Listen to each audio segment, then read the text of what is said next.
I, Corlys Velaryon. I, Lord Hobart Hightower, promise to be faithful to King Viserys. I swear this, by the old gods and the new.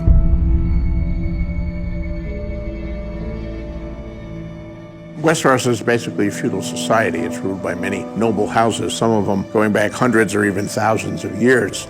Two of the biggest players are the Velaryons and the Hightowers. The Hightowers are from a very ancient, wealthy, powerful household who have been front and centre of politics for hundreds of years. The Hightower sigil has a torch on it, and their motto is "We light the way."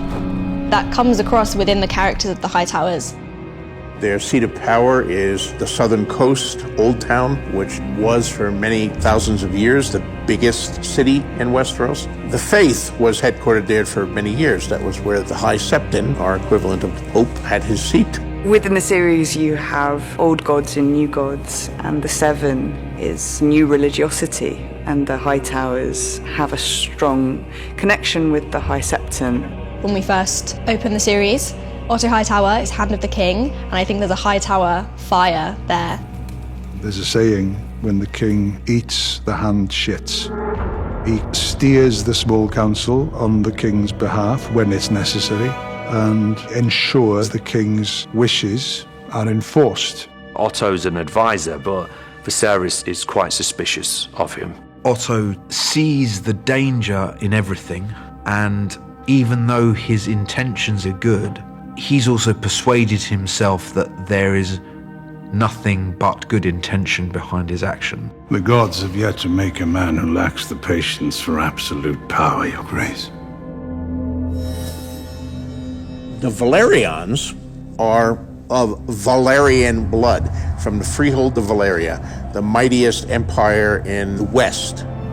Destruction was coming to Valyria. The Doom, as it would later be called. And they actually arrived in Westeros before the Targaryens. Hightide is a standalone castle belonging to Lord Corlys. He's master of ships. He is the greatest sailor of the land. He is the one who's done these famous 9 voyages. The Velaryons control the greatest and strongest fleet. The Sea Snake is a collector and a trophy hunter and very proud of his voyages, so he festoons his hall in all of the one objects from his 9 voyages across the Narrow Sea and beyond. The Sea Snake is the richest man in Westeros aside from the throne, but it's not quite good enough for him. He wants his blood on the throne. He was there when Viserys was chosen as king. He felt it should have been his wife, and he's never really forgotten that. The queen who never was.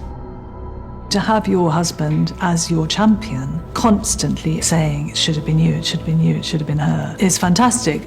There's a classic example of a healthy, strong marriage. The Velaryons were not pleased by this, but when the realm is against you 20-1, you'd be pretty foolish to go to arms to try to press that. Jaehaerys did not want bloodshed. He wanted a smooth transition to his successor. History does not remember blood.